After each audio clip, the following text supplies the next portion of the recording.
Con el programa científico. Es un gusto para mí presentar al siguiente ponente. Yo sé que muchos de aquí están aquí por haberlo, porque lo conocen de las redes sociales, ¿verdad? Sí, entonces vamos a dar paso al tema de síndrome de ovarios poliquísticos. Para eso llamamos aquí adelante al doctor Óscar Amador, quien es médico endocrinólogo, graduado de la sección de desórdenes alimenticios y endocrinología general del Hospital o Complejo Universitario Santiago de Compostela, Comunidad Autónoma de Galicia en España. Tiene una residencia en endocrinología en el Hospital Rosales, es médico internista también del Hospital Rosales, médico graduado de la Universidad de El Salvador. Con ustedes el doctor Óscar Amador. Aplauso. Gracias.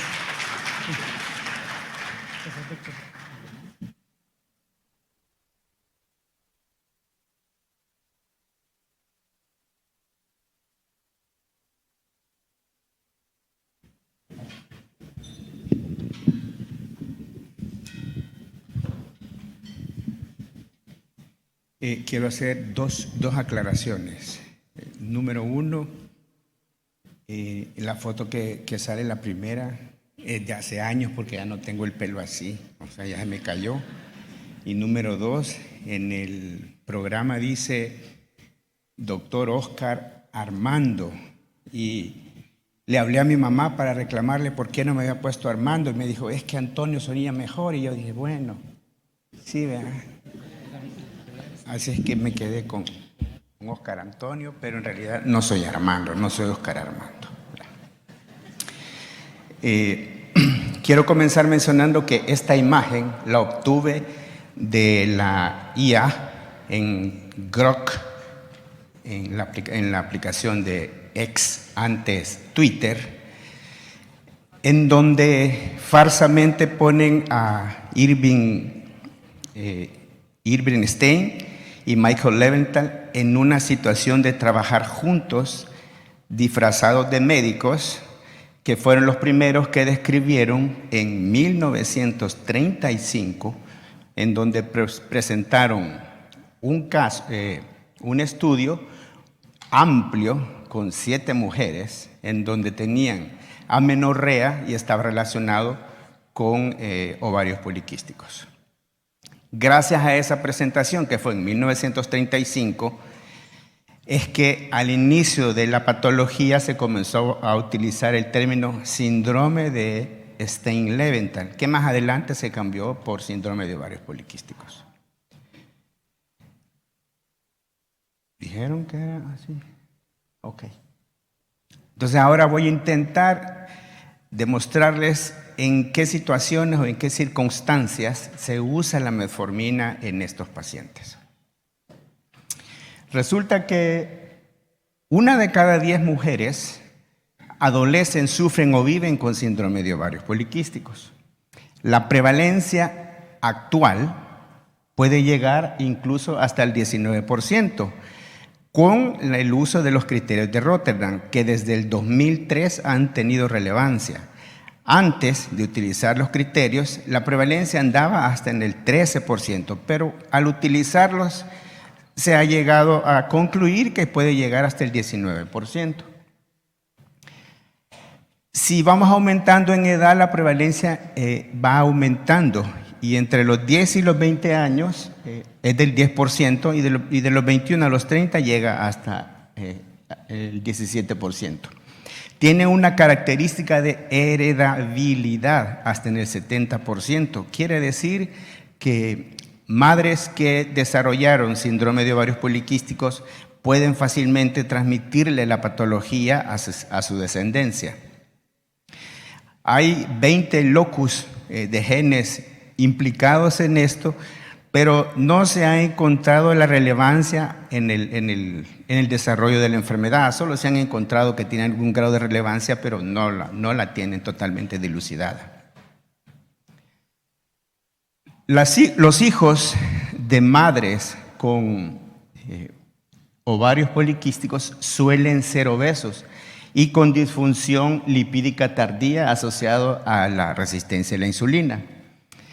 Los hermanos varones de mujeres con ovarios poliquísticos tienen niveles elevados de hormona antimülleriana, con un fenotipo caracterizado por dislipidemia, resistencia a la insulina, disfunción de células beta pancreáticas y riesgo aumentado de eventos cardiovasculares.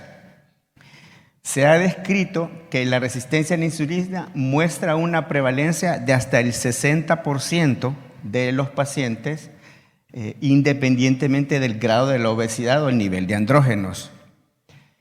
Es más común en latinos, en afroamericanos y a los isleños del Pacífico Sur.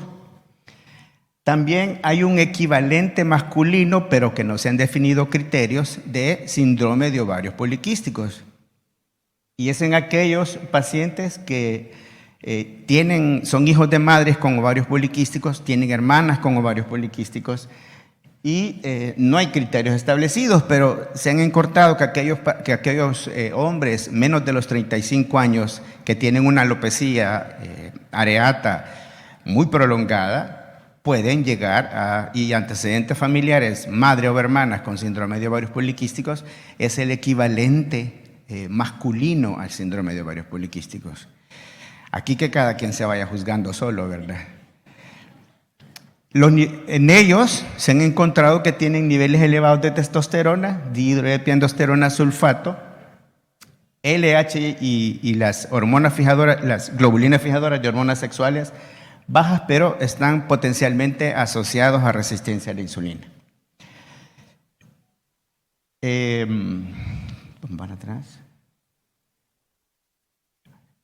El curso de los pacientes que sufren de ovarios poliquísticos desde antes, ¿verdad?, en la adolescencia, van a tener los síntomas de los ovarios poliquísticos, van a tener aumentos del índice de masa corporal y una carga psicológica abrumadora. Estos pacientes suelen deprimirse, vivir en ansiedad, y algunos de ellos, ante el juicio de sus apariencias físicas, hacen trastornos de alimentación. En la edad reproductiva y la menopausia, premenopausia, los síntomas persisten, los síntomas de ovarios poliquísticos, puede haber subfertilidad y complicaciones en el embarazo. Los resultados adversos relacionados con el embarazo son más elevados, hay un índice de masa corporal elevado y una carga metabólica elevada. Siempre el problema de la carga psicológica, de depresión y ansiedad es relevante, y comienzan a acumularse otras condiciones de salud. Y una vez desarrollan la posmenopausia, los síntomas persisten, los síntomas de los ovarios poliquísticos, pero se ven mitigados por la falta ya de producción por los ovarios. El índice de masa corporal se mantiene elevado, hay una carga psicológica que persiste y se acumulan otras condiciones de salud relacionadas a la edad. Entonces, el síndrome de ovarios poliquísticos afecta básicamente a todo el cuerpo. En el cerebro puede haber depresión, ansiedad, en el cuero cabelludo, el hiperandrogenismo por la alopecia, acné, que es muy relevante el acné, hirsutismo.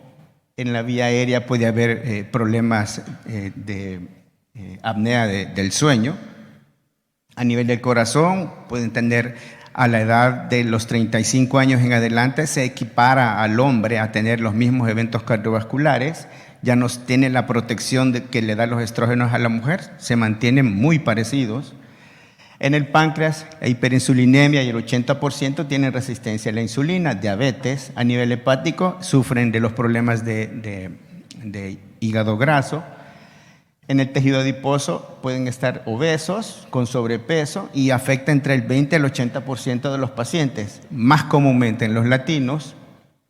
Y en el sistema reproductivo, las irregularidades menstruales, la infertilidad, las dificultades con el embarazo, son embarazos difíciles, con pobres resultados, y tienen 5 veces más chance de cáncer del endometrio. Hay evidencia en donde muestra que factores externos, epigenéticos, genéticos, pueden interactuar para el desarrollo del ovario poliquístico, pero en la mujer cuando ya tiene la patología, se ha encontrado que la heredabilidad de esta patología puede aumentar al feto, a las células germinales que ya posee, viene de una madre con ovarios poliquísticos, al feto, y el feto puede más adelante en todas las generaciones seguir transmitiendo la enfermedad. Entonces, a pesar de que tenemos la evidencia sólida genética de que debe de haber un gen comprometido, nosotros no podemos ver cómo modificar o cómo evaluar si un niño de estos va a llegar a desarrollar el problema. Pero lo que sí podemos hacer es medir o pedirle al neonatólogo que mida la distancia anogenital en el niño o la niña, en el neonato recién nacido, y un valor anormal mucho más grande del que ya está descrito puede dar pie a sospechar que más adelante va a tener algún problema metabólico relacionado al exceso de contacto de andrógenos dentro de la placenta. Ahí están los valores normales. Esto es lo que podemos pedir al neonatólogo que nos ayude a hacer para que ir sospechando qué va a pasar con este paciente, con este neonato. Y a nivel de cómo se producen las alteraciones en la mujer con síndrome de ovarios poliquísticos, vamos a encontrar que hay una mayor elevación de la producción de la hormona antimülleriana que junto con la producción de quispeptina va a estimular la mayor cantidad de producción de LH. Lo que hace es que aumenta los pulsos de secreción de LH y los pulsos de secreción de FSH los puede reducir. Entonces, normalmente están reducidas la cantidad de FSH, pero pueden mantenerse normales, no necesariamente reducidas. Ahora, el aumento de la LH a nivel del ovario va a estimular la formación de más testosterona, mayor producción de hormona antimülleriana que va a ir a hacer ese ciclo de mayor incremento de la LH y así producir un mayor incremento de insulina a nivel del pancreático, que en el hígado va a hacer que se reduzca la cantidad de hormonas sexuales, de globulinas fijadoras de hormonas sexuales, junto con la LH que contribuye a la mayor inhibición de la formación de globulinas fijadoras de hormonas sexuales. A nivel del eje hipotálamo hipofisiario adrenal habrá un incremento de la dihidroepiandrosterona sulfato con relación a la dihidroepiandrosterona con relación a la sulfato y mayor circulación, y esto empeora el caso de hiperandrogenismo. Entonces vamos a ver que en una mujer normal hay un incremento normal de estrógenos y en el ciclo, a la mitad del ciclo, por su día 10-12, va a haber un aumento en la formación de progesterona al haber ovulación para que se dé el tejido normal del útero. Pero en el ovario poliquístico no hay una producción de progesterona. Entonces mantiene esa inhibición, así es que el útero, el tejido endometrial va a crecer, pero no va a haber menstruación. Ahora, para poder hacer el diagnóstico, de acuerdo a los criterios de Rotterdam, nos piden que al menos 2 de 3 criterios estén presentes. Número 1, la oligoanovulación, el hiperandrogenismo o la morfología de ovarios poliquísticos bajo una ultrasonografía.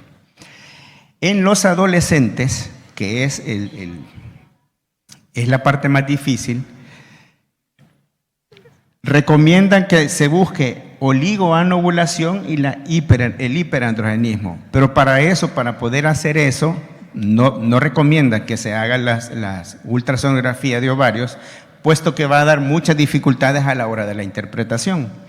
Entonces, para que podamos comprender cómo investigar la oligoanovulación, debemos de saber la normalidad. De los 8 años en promedio se presenta lo que se conoce como la adrenarquia.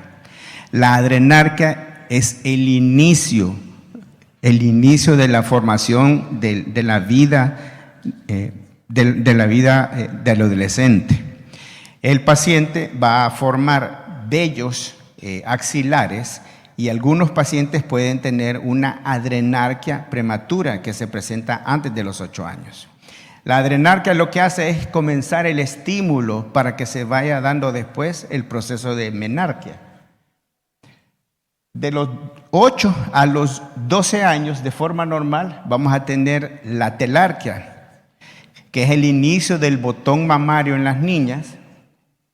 Y después de eso, de los 12 a los 14 años, en promedio a los 12 años, se va a dar la menarquia. Eso ya lo tenemos bien claro. Entonces, ¿cuándo vamos a considerar la menorrea primaria? Cuando el adolescente no tiene menstruaciones, incluso cuando ya llegó a los 15 años de edad. O 3 años después de la telarquia, si nosotros consideramos que la telarquia fue a los 12 años, ¿verdad? Entre los 10 y los 12 años. Y oligomenorrea en un adolescente se va a considerar cuando entre 1 a 3 años después de la menarquia, después de los 12 años, los ciclos menstruales normales pueden ocurrir entre 21 y 45 días. Pero si eso se extiende, entonces estamos hablando de oligomenorrea. Si un año después de la menarquia, si se tuvo a los 12 años, a los 13 años, hay un ciclo menstrual que dure más de 90 días, eso se considera oligomenorrea. Y 3 años después de la menarquia, es decir, desde los 15 años en adelante hasta la menopausia, se va a considerar oligomenorrea cuando los ciclos menstruales sean menores de 21 días o más de 35 días.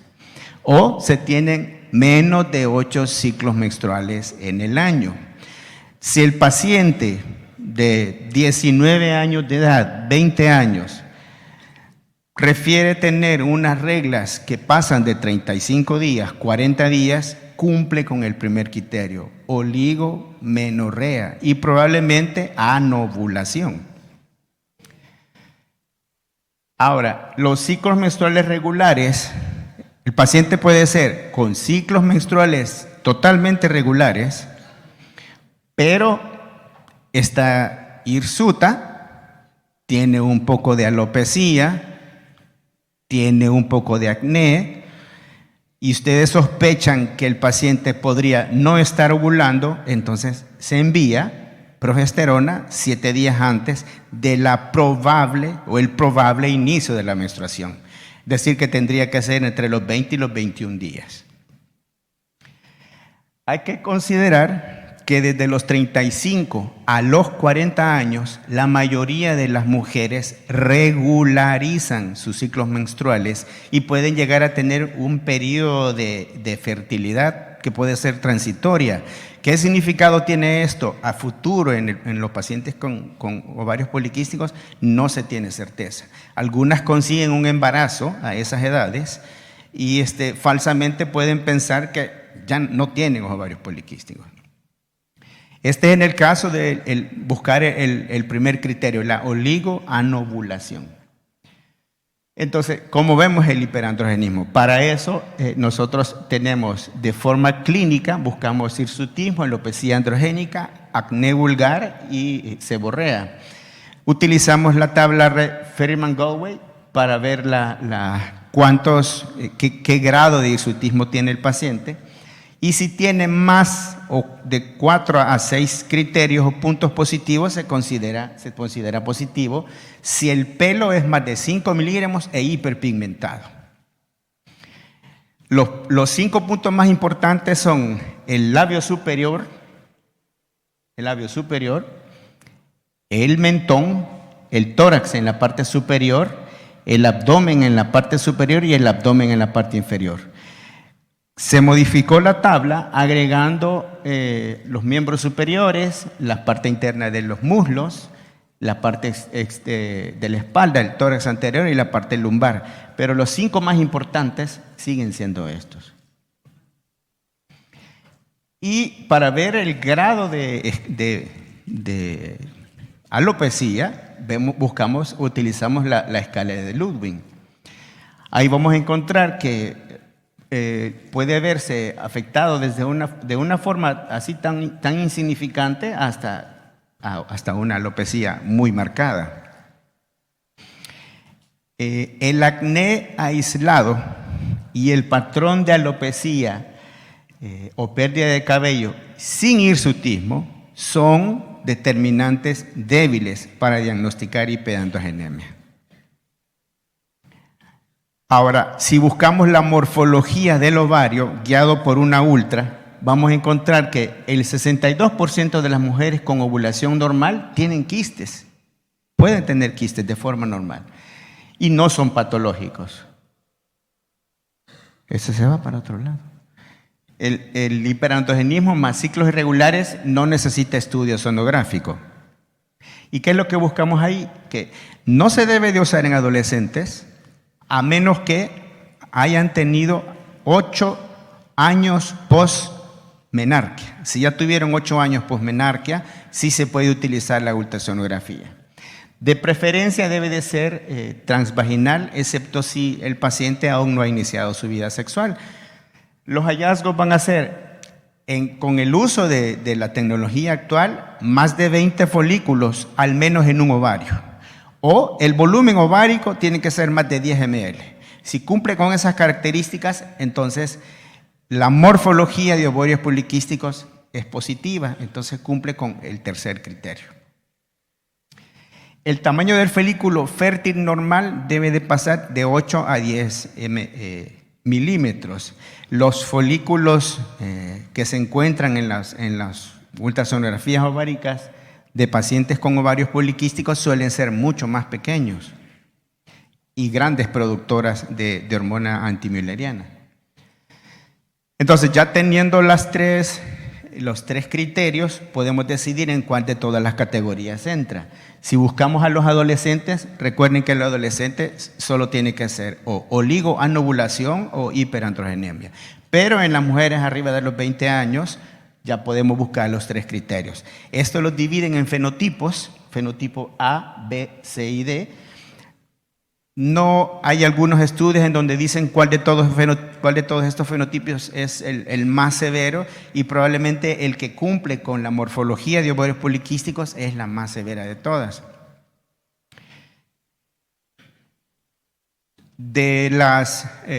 Yo quería traer una imagen de una paciente, pero nadie se dejó, entonces tuve que buscar en la internet, ¿verdad?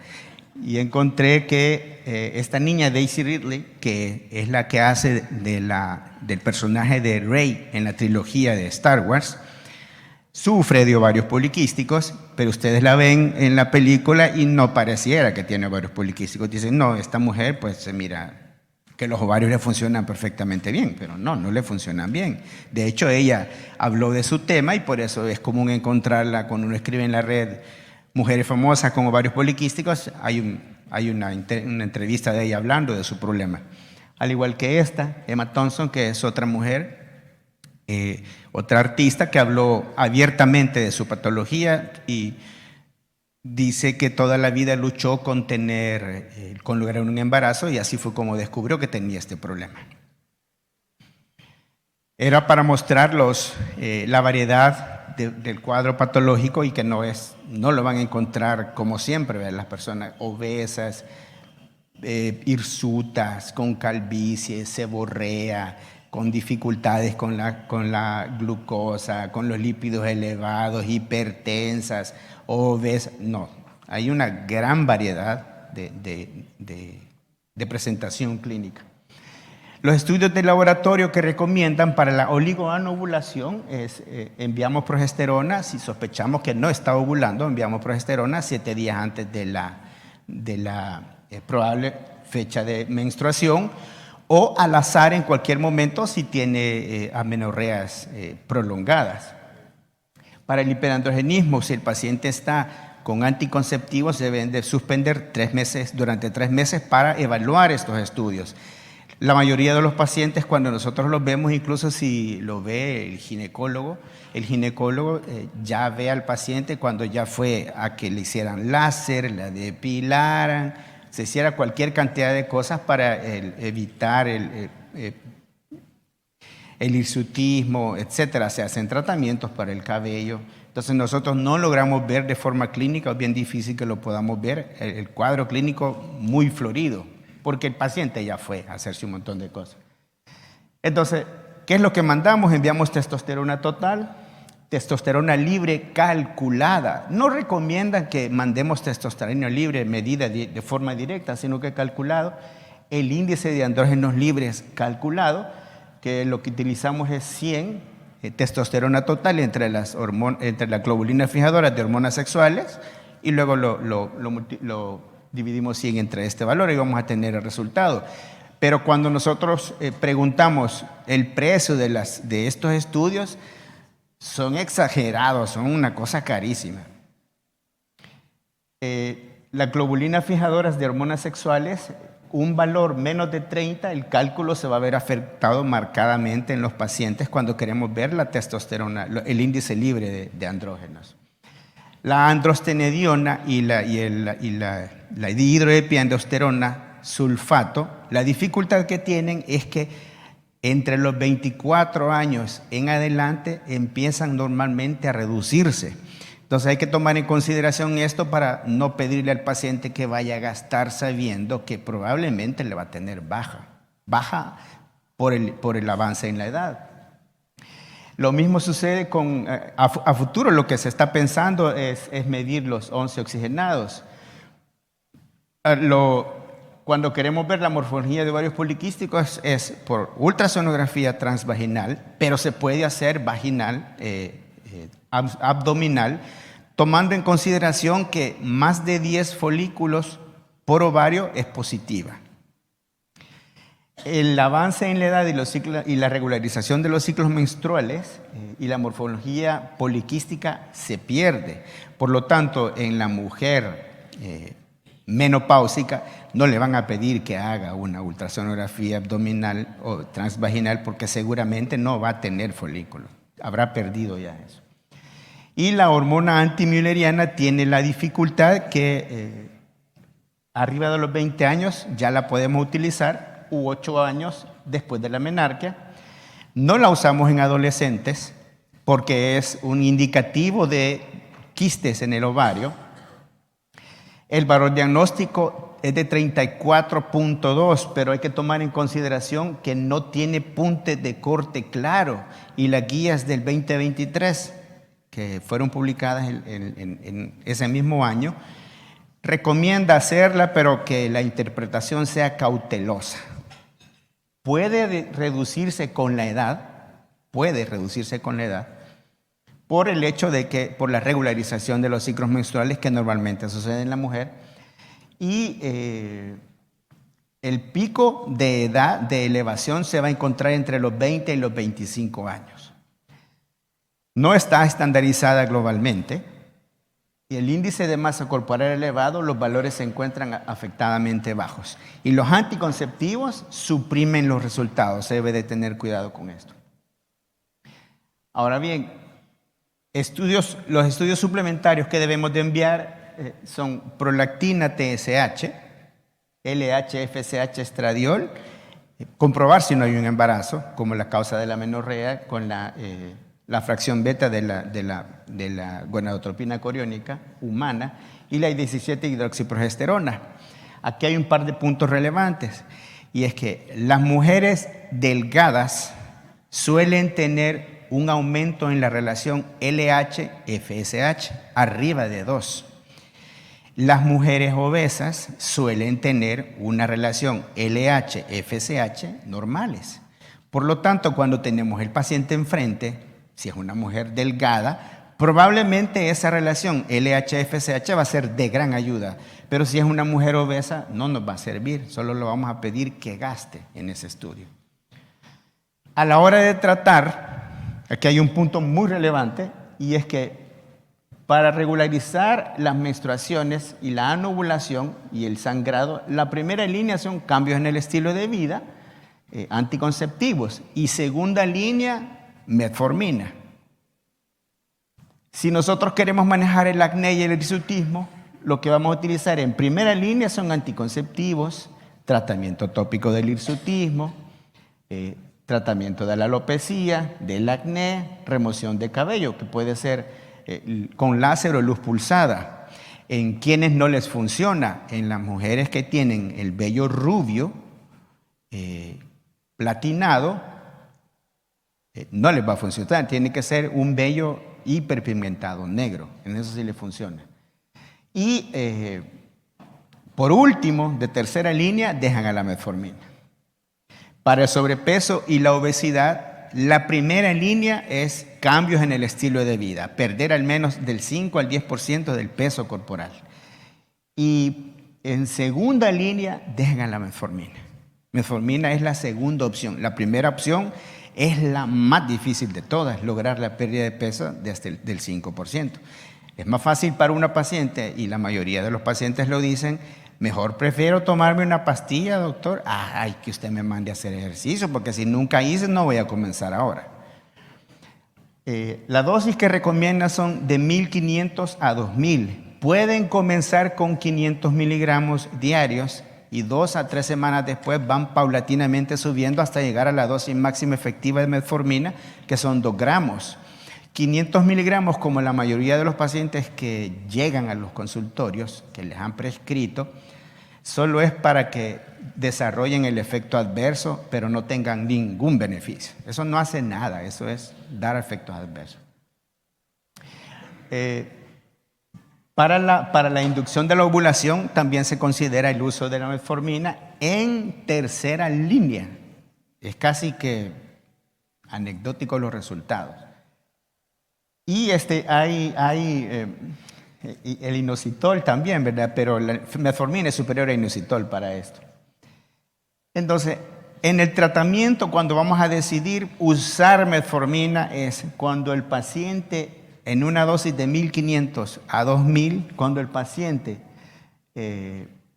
tiene manifestaciones metabólicas y tiene un índice de masa corporal al menos arriba de 25. Si el índice de masa corporal es menos de 25, es mejor no utilizarlo. Y la metformina puede contribuir a manejar un amplio número de condiciones propias del síndrome de ovarios poliquísticos, pero no es terapia de primera línea. Puede indicarse, si se fijaron, en muchas opciones, pero no es terapia de primera línea. Primera línea es cuando el paciente tiene arriba de 25 y tiene ya dificultades o manifestaciones metabólicas. Bueno, entonces, ¿qué es lo que me va a servir a mí para la práctica clínica? Que todos lo comprendamos. El síndrome de ovarios poliquísticos es una condición médica persistente. Se lleva hasta la tumba. Tiene un marcado componente hereditario, hasta el 70%. La resistencia a la insulina es más común en nosotros, los latinos. Las complicaciones son multisistémicas, afecta a todo el cuerpo. Los criterios de Rotterdam siguen siendo válidos. En adolescentes, la oligoanovulación y la hiperandrogenemia son los 2 criterios que vamos a buscar con más intensidad, y solo aquel que ya tiene más de 8 años de haber iniciado sus menstruaciones se puede utilizar una ultra. La ultrasonografía y la hormona antimülleriana se reservan para adultos o adolescentes después de 8 años de menarquia.